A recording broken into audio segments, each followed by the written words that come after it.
അപ്പോൾ നമുക്കറിയാം നമ്മുടെ കയ്യിലുള്ള പൈസ എന്ന് പറയുന്നത്, തുക എന്ന് പറയുന്നത് എത്രയാണ്? 6000 രൂപയാണ് അല്ലേ. ഇനി ഇവർ തമ്മിലുള്ള അംശബന്ധം എത്രയാണ്? അംശബന്ധം 3:2:5 എന്നാണ്. സോ ഇതെന്ന് പറഞ്ഞു കഴിഞ്ഞാൽ ഇതിൻ്റെ ടോട്ടൽ എത്ര ഭാഗങ്ങളെന്ന് നമുക്ക് മനസ്സിലാക്കാം. 3 + 2 5 + 5. അപ്പം നമുക്ക് ആകെ ഭാഗങ്ങൾ എന്ന് പറഞ്ഞാൽ, ആകെ തുല്യ ഭാഗങ്ങൾ എന്ന് പറഞ്ഞാൽ എത്രയാണ്? 10 അല്ലേ. സോ എയുടെ ഷെയർ എന്ന് പറഞ്ഞാൽ 10ൽ 3 ഭാഗം, ബിയുടെ ഷെയർ എന്ന് പറഞ്ഞാൽ 10ൽ 2 ഭാഗം, സിയുടെ ഷെയർ എന്ന് പറഞ്ഞാൽ 10ൽ 5 ഭാഗമാണ്.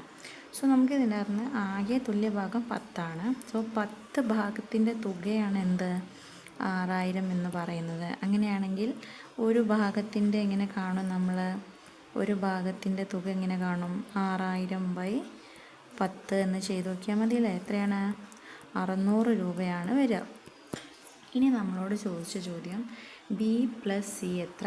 അതായത് ഇതിപ്പോൾ ഇവിടെ എഴുതാം നമുക്ക് ABC അല്ലേ.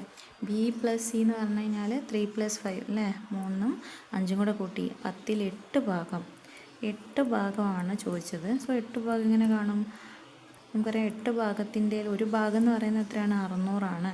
അങ്ങനെയാണെങ്കിൽ അതെങ്ങനെ കാണും? 8 ഭാഗത്തിൻ്റെ എങ്ങനെ കാണും? 600/8 എത്രയാണ് വരിക? 600/8 എത്രയാണ് വരിക? 600/8 അല്ല, നമുക്കറിയാം ഒരു ഭാഗം എന്ന് പറയുന്നത് 600 ആണ്. അങ്ങനെയാണെങ്കിൽ 8 ഭാഗം എന്ന് പറയുന്നത് എത്രയായിരിക്കും? 600 × 8 എത്രയാണ്? 4800 രൂപയാണ്. ഇനി അടുത്ത ചോദ്യം. സോ ഇതിൻ്റെ ആൻസർ എത്ര കിട്ടി നമുക്ക്? ബി + സിൻ്റെ ആൻസർ എത്ര കിട്ടി? 4800. അടുത്തത് എ + സി ആണ്. എ + സി എന്ന് പറയുമ്പോൾ ഇപ്പം നമ്മൾ കണ്ടുപിടിച്ചത് എ + സി ആണ് കേട്ടോ. ഇനി നമുക്ക് ബി + സി നോക്കാം. ബി + സി എങ്ങനെയാണ് നോക്കാം? 2ഉം 5ഉം കൂടെ കൂട്ടി എത്രയായി? 7 ഭാഗമായി. സോ 7 ഭാഗത്തിൻ്റെ എങ്ങനെ കണ്ടുപിടിക്കും? 600 × 7 6 7 42 4200 രൂപ എന്ന് നമുക്ക് കിട്ടും. ഇനി സിയുടെ പങ്ക് എത്രയാണെന്ന് നമ്മൾ കണ്ടുപിടിക്കുക എങ്ങനെയാണ്? സി എത്രയാണ്? 5 അല്ലേ. സോ 5 ഭാഗം അതെങ്ങനെ കണ്ടുപിടിക്കും? 600 × 5 എത്രയാണ്?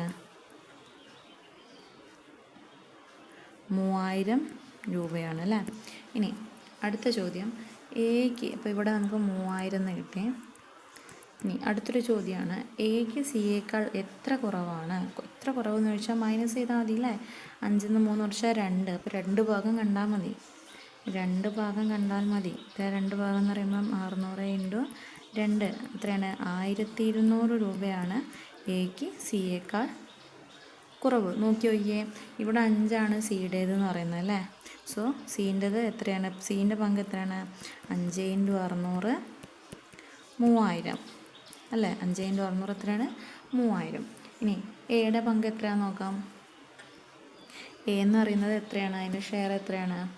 3 അല്ലേ. 3 × 600 എത്രയാണ്?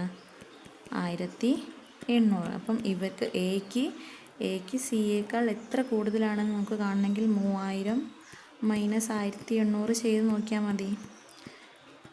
ഇപ്പം എത്ര ആൻസർ കിട്ടുന്നത്?